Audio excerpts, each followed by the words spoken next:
Hello students, मैं अंजलि पयाल स्वागत करती हूँ आपका आईसीटी वर्चुअल क्लास में।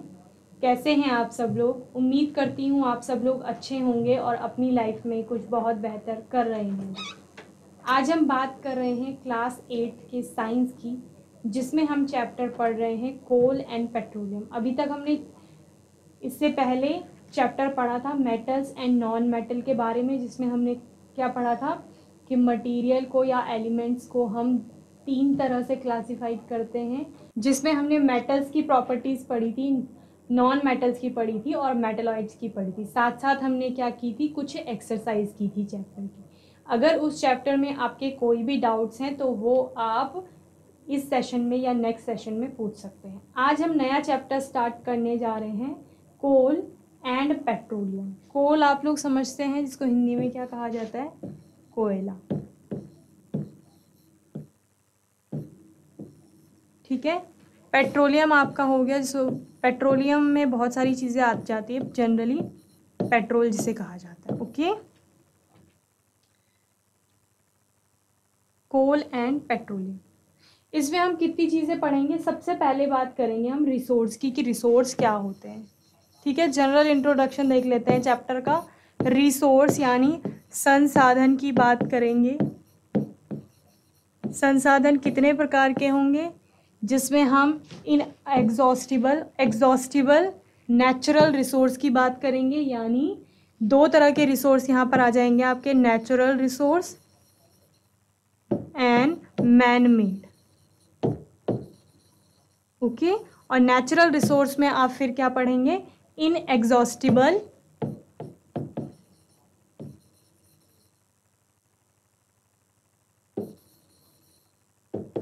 फर्स्ट, और सेकंड पढ़ेंगे एग्जॉस्टिबल।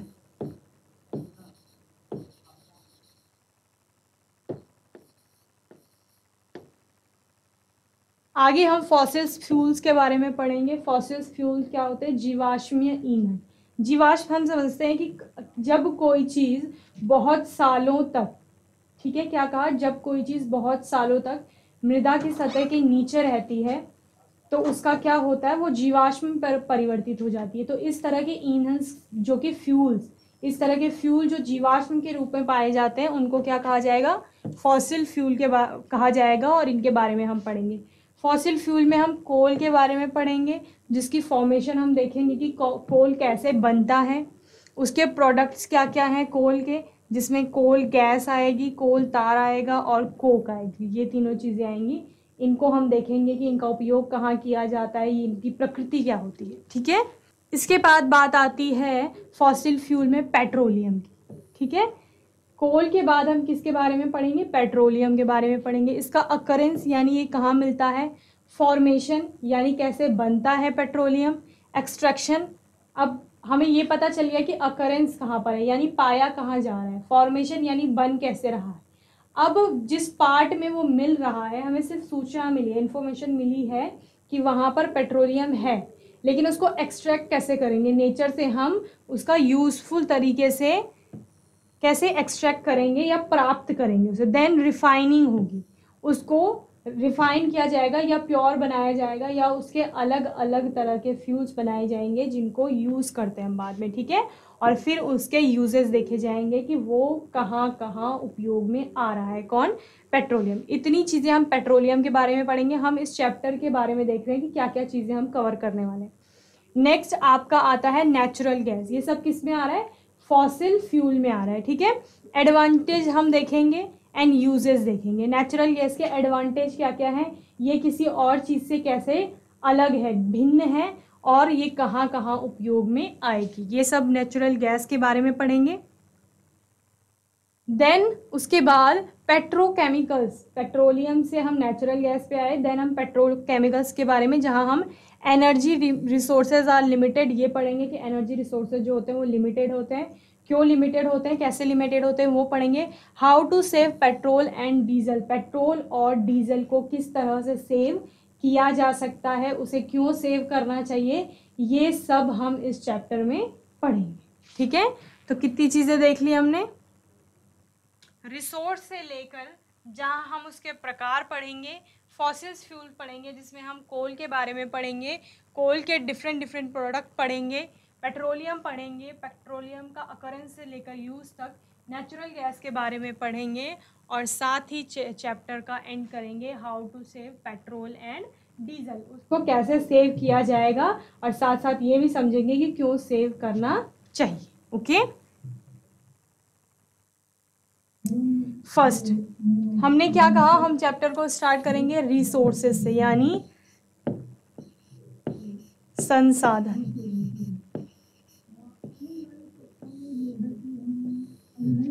ठीक है, हम संसाधन के बारे में हमने पहले भी बहुत सारी चीजें पढ़ी हैं कि संसाधन क्या होते हैं, रिसोर्सेज क्या होते हैं। तो ऐसी कोई भी चीज जो जिसका हम उपयोग कर रहे हैं, जो हमारे उपयोग में आ रही है, उन सारी चीजों को हम क्या कहते हैं, जनरली संसाधन कहते हैं। जैसे सिंपल सा एग्जांपल ले लो, प्लांट है, छोटा सा पौधा है या पेड़ है कोई बड़ा, वो उसको हम संसाधन नाम देंगे। क्यों नाम देंगे? क्योंकि वो पेड़ किसी ना किसी रूप में हमारे काम आ रहा है। अब हम कहेंगे वो कैसे काम आ सकता है, वो हमें क्या दे रहा है, ऑक्सीजन दे रहा है। किस लिए? रेस्पिरेशन, ब्रीदिंग के लिए, श्वसन की प्रक्रिया में, और सांस लेने के लिए हमें ऑक्सीजन प्रोवाइड करा रहा है। साथ ही अगर वो फलदार वृक्ष है तो हम कह सकते हैं कि उसके फलों को हम उपयोग कर रहे हैं, या हम कह सकते हैं कि अगर वो फलदार नहीं है, उसमें कोई सब्जी लग रही है, तो हमें सब्जी के रूप में वो क्या खाना दे रहा है और छाया देगा। ठीक है, उसकी लकड़ी जो होगी उससे हम कई चीज़ों, फर्नीचर बना सकते हैं, या फिर उसका कुछ और उपयोग हो सकता है। ठीक है, उसी पेड़ से क्या क्या बनता है, पेपर भी बन जाता है। ठीक है, वुड इंडस्ट्री में किसी न किसी रूप में उस लकड़ी का प्रयोग हो सकता है, और नहीं तो ईंधन की तरह आप लकड़ी का प्रयोग कर सकते हैं। उसके पत्तों को, जैसे घास वगैरह है उसमें, तो वो आप अपने जो जैसे गाय वगैरह है तो उसको चारे के रूप में दे सकते हैं। तो इतने सारे उपयोग, इतनी सारी चीज़ों में उसका यूज़ हो रहा है। एक सिंगल ट्री की बात हमने की, एक प्लांट की बात हमने की, तो वो क्या हो जाएगा, संसाधन हो जाएगा। क्यों? क्योंकि उसका हम प्रयोग कर रहे हैं अपनी लाइफ में, या वो कोई ना कोई उपयोगिता रखता है हमारे जीवन में। ठीक है, तो उस पेड़ को क्या कहा जाएगा, संसाधन कहा जाएगा। ऐसी ही हर एक चीज जो हमारी लाइफ में, हमारे डेली लाइफ में किसी न किसी रूप से उपयोगिता रखती है, उसको क्या कहा जाएगा, संसाधन कहा जाएगा। और जब वो संसाधन वहां से हट जाएगा, या हम कहेंगे कि उसकी कमी हो जाएगी, तो उसकी कमी को कोई दूसरा पूर्ण नहीं कर पाएगा, या हम बोल सकते हैं कि उसी तरीके से दूसरा हमें नहीं मिल पाएगा। ठीक है, तो अगर हमने सिंपल किसी प्लांट का एग्जाम्पल लिया है, ठीक है, इस प्लांट पे कौन डिपेंडेंट है, ये इसको हम प्रोड्यूसर मान लेते हैं। ठीक है, उत्पादक जिन्हें कहा जाता है प्रोड्यूसर है। इस पे कौन कौन डिपेंड है, सारे कंज्यूमर्स डिपेंडेंट हैं, जिनमें हर्बीवोर्स तो आएंगे ही। क्यों? क्योंकि ये डायरेक्टली क्या कर रहे हैं, इन पे डिपेंडेंट है, डायरेक्ट अपने फूड के लिए प्लांट्स पे डिपेंडेंट है, तो हर्बीवोर्स तो आएंगे ही। अब ये हर्बीवोर्स पे कार्निवोर्स डिपेंडेंट है, यानी ये क्या, हर्बीवोर्स यानी शाकाहारी जो है, और कार्निवोर्स आपके हो गए मांसाहारी। ठीक है, तो शाकाहारी तो क्योंकि शाक यानी सब्जी, पत्ते, यही प्लांट्स ही खाते हैं। ठीक है, या प्लांट से बनी जो भी चीज़ बनता है वही खाते हैं शाकाहारी जो होते हैं, तो वो तो डायरेक्टली क्या निर्भर है प्लांट पे। ठीक है, तो उनके लिए तो प्लांट संसाधन का या रिसोर्स का काम कर ही रहा है।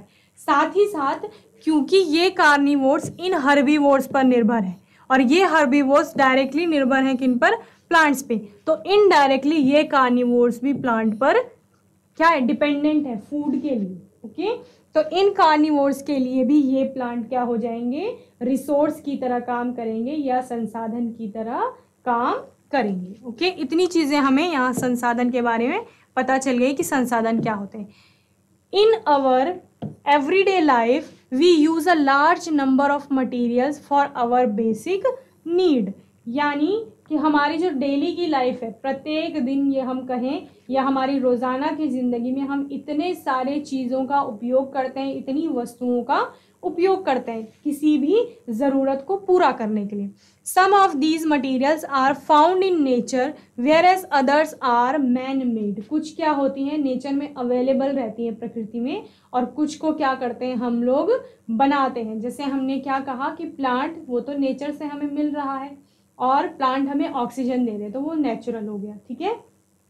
अब हमें वुड से क्या बनानी है, चेयर बनानी है। सपोज हमने वुडन चेयर बनानी है, तो हमने लकड़ी ली पेड़ की और उससे क्या बना दी, चेयर बना दी, तो वो क्या हो गया, मैन मेड हो गया। तो कुछ हमें नेचर से ऑलरेडी मिल रहे हैं और कुछ को हम नेचुरल चीज़ों से या फिर सिंथेटिक वे में, लेबोरेटरी में, मशीन्स का यूज़ करके इंडस्ट्रीज में क्या कर रहे हैं, बना रहे हैं, तो वो क्या हो जाएगा, मैन मेड हो जाएगा। जैसे पहले फाइबर्स था, तो फाइबर हम जब पढ़ते हैं तो क्या पढ़ते हैं कि जो फाइबर थे वो जैसे नेचुरल फाइबर थे, जैसे कॉटन हो गया, सिल्क हो गया, तो उनको ऑब्टेन किया जाता था प्लांट से, एनिमल से ऑब्टेन किया जाता था।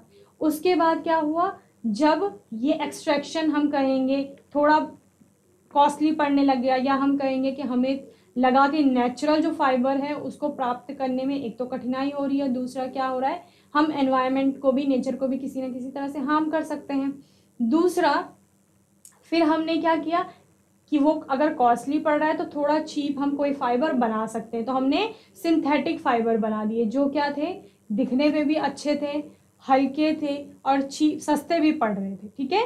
तो क्या, वो मैन मेड फाइबर हो गए। तो एक हो गया नेचुरल फाइबर, एक हो गया मैन मेड फाइबर।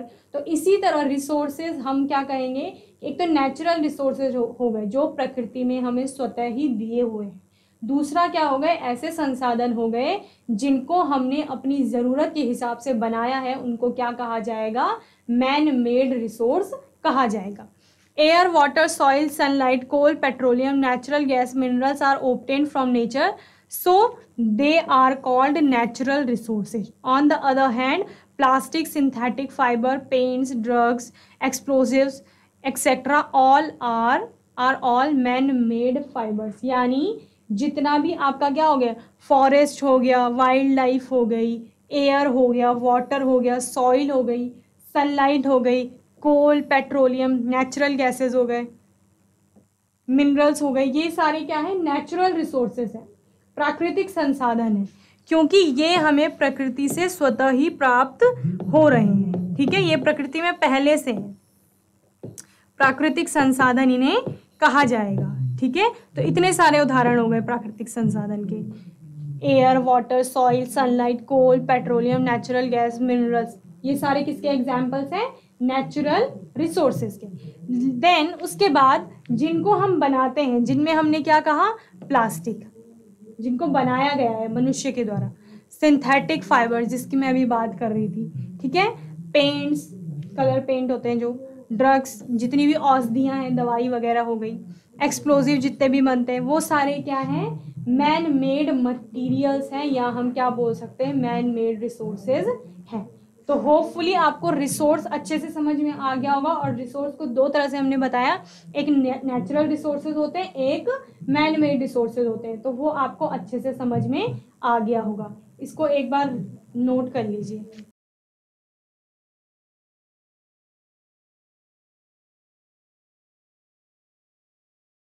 और मैन मेड रिसोर्सेज को ही यहाँ पर क्या कहा जाएगा, कृत्रिम संसाधन भी कहा जाएगा, कृत्रिम संसाधन।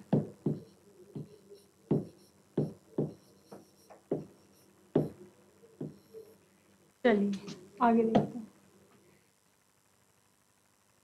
Anything in the environment which can be used is called resource. तो ये क्या हो गई, इसकी डेफिनेशन हो गई, परिभाषा हो गई कि एनवायरमेंट में आप जिस भी चीज़ को यूज़ कर रहे हैं या यूज़ कर सकते हैं अपने काम में, उसको क्या कहा जाएगा, रिसोर्स यानी संसाधन कहा जाएगा।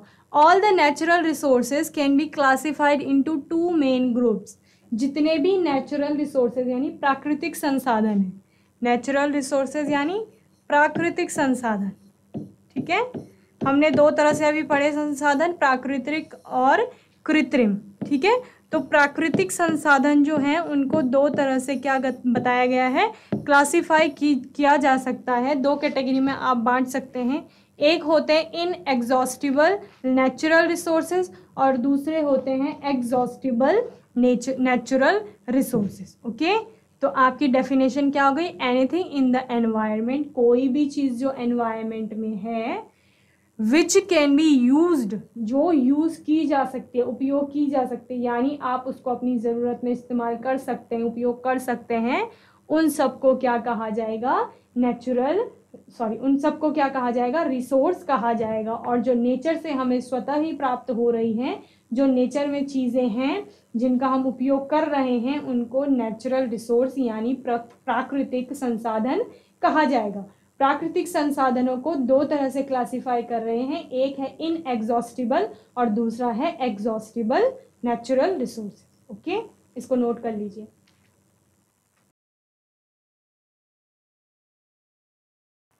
अब पढ़ते हैं इनएग्जॉस्टिबल नेचुरल रिसोर्स के बारे में। इनएग्जॉस्टिबल नेचुरल रिसोर्स क्या होता है? The example of inexhaustible natural resources are sunlight, air and water. क्या कहा गया है कि इनएग्जॉस्टिबल के एग्जाम्पल हैं सनलाइट,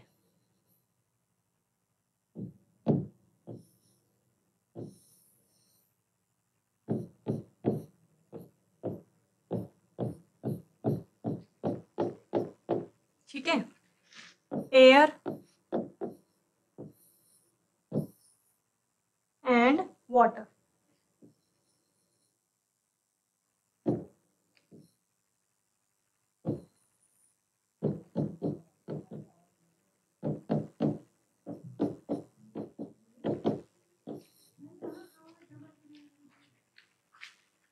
ये तीन चीजों को क्या बताया गया है, एग्जाम्पल बताया है इनएग्जॉस्टिबल का। ठीक है, तो एग्जॉस्ट वर्ड आपने कई जगह सुना होगा, एग्जॉस्ट, या आप कई बार खुद भी कहते होंगे कि आज तो मैंने बहुत सारी क्लास पढ़ ली है तो मैं क्या हो गया हूँ, एग्जॉस्ट हो गया हूँ, या फिर मैंने फोन बहुत ज्यादा यूज कर लिया है तो मेरा फोन एग्जॉस्ट हो गया है।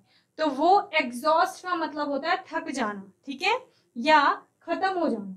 ठीक है, तो इनएग्जॉस्टिबल का मतलब होता है खत्म ना होना। तो ऐसी चीजें जो खत्म नहीं होंगी, ऐसे नेचुरल रिसोर्सेज जो खत्म नहीं होंगे, या हम बोल सकते हैं खत्म कौन नहीं होगा, जिसकी क्वांटिटी बहुत ज्यादा है, जो अबंडेंट है, बहुत ज्यादा मात्रा में जिसकी अबंडेंस है, वो क्या है, इनएग्जॉस्टिबल है। और इन तीनों चीजों के, इन तीनों एग्जाम्पल के केस में क्या कॉमन है कि एयर भी बहुत ज्यादा क्वांटिटी में है, सनलाइट भी बहुत, इतने मिलियंस बिलियंस ईयर पहले से, इतने लाखों करोड़ों वर्षों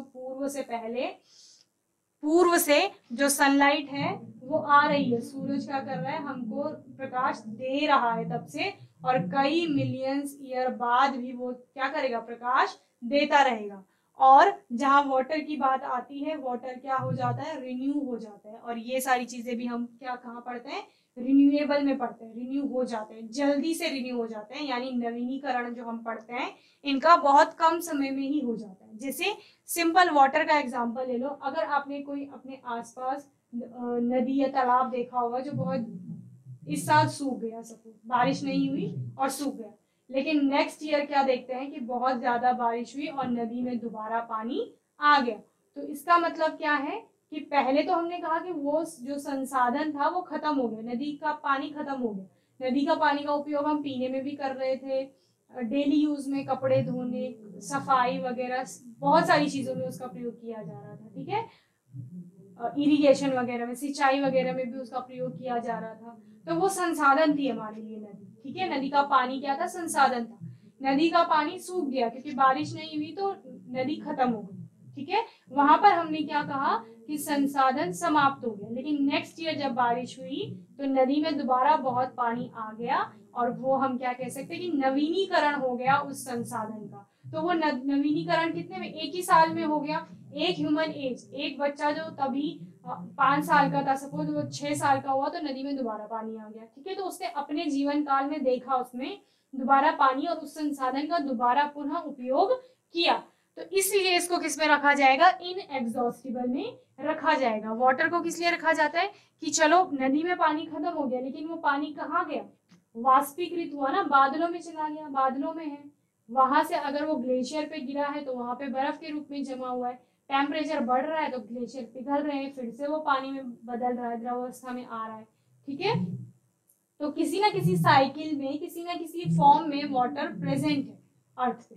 ठीक है, तो इसीलिए उसको इनएग्जॉस्टिबल कहा जा रहा है। दूसरा हम क्या कह रहे हैं कि इनका नवीनीकरण जो हो रहा है, जो ये रिन्यू हो रहे हैं, ये बहुत जल्दी हो रहे हैं, कम समय में रिन्यू कर रहे हैं, इसलिए इनको किस में रखा गया, इनएग्जॉस्टिबल नेचुरल रिसोर्सेज।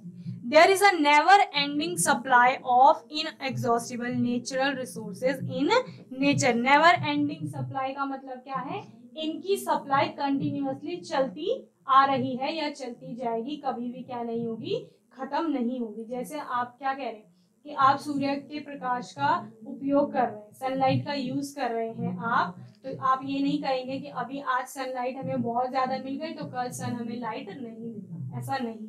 ठीक है, आप जितना भी ज्यादा प्रयोग करेंगे सनलाइट का, सनलाइट फिर भी हमको कई मिलियंस और कई 100 ऑफ मिलियंस ईयर्स तक क्या मिलती रहेगी। ठीक है, the inexhaustible natural resources can be used again and again, they last for ever. इनको बार बार पुनः उपयोग किया जा सकता है और ये कई वर्षों तक के लिए हमारे पास उपयुक्त इनका क्या है, जो मात्रा है वो बहुत ज्यादा है। ठीक है, इसको नोट कर लो फटाफट इनएग्जॉस्टिबल के बारे में।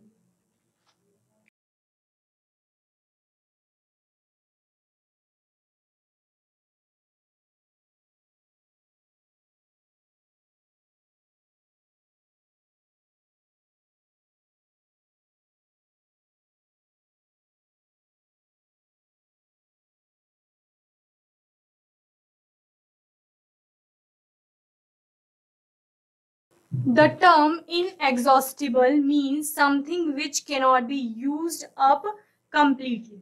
ठीक है, यानी जब हम सूर्य के प्रकाश के उपयोग की बात कर रहे हैं तो हम उसको पूरी तरह से उपयोग नहीं कर पा रहे। तो इनएग्जॉस्टिबल का मतलब ही यही है कि जिसको आप कंप्लीटली यूज नहीं कर पा रहे हो या खत्म नहीं कर पा रहे हो। कंप्लीटली यूज कर लोगे किसी चीज को तो वो खत्म हो जाएगी, तो ये खत्म नहीं हो रही। ठीक है, those natural resources which are present in unlimited quantity, क्या कहा, अनलिमिटेड क्वांटिटी में, बहुत ज्यादा मात्रा में, अनिश्चित मात्रा में जो क्या है प्रेजेंट है। ठीक है, जिनकी असीमित मात्रा, जिनकी मात्रा सीमित नहीं है, पता नहीं है हमें कि कितनी क्वांटिटी में ये प्रेजेंट है, तो उनको किस कैटेगरी में रखा, इनएग्जॉस्टिबल की कैटेगरी में रखा गया है इन नेचर, प्रकृति में, and are not likely to be exhausted, जो कि क्या कभी खत्म नहीं होंगे, ऐसा हम मान सकते हैं।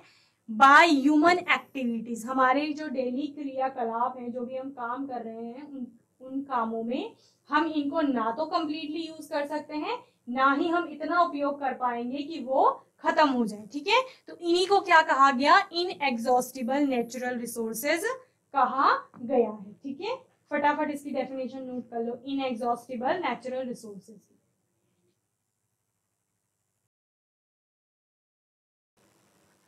नेक्स्ट है एग्जॉस्टिबल। जैसे हमने इनएग्जॉस्टिबल में पढ़ा कि जो कभी खत्म नहीं होंगे, और इसके नाम में ही है एग्जॉस्ट, यानी ये खत्म हो जाएंगे। ठीक है, और इन खत्म कौन सी चीज होगी, जिसकी क्वांटिटी कम होगी, या हम बोल सकते हैं सीमित मात्रा में होगी क्वांटिटी, इसीलिए वो क्या हो रहे हैं, खत्म हो रहे हैं। The term exhaustible means something which can not be used up completely, so nothing which can be, can not be नहीं, which can be used up completely so nothing is left behind, यानी जिसको आप completely use कर लेंगे और उसको use करने के बाद जब कुछ भी नहीं बचेगा।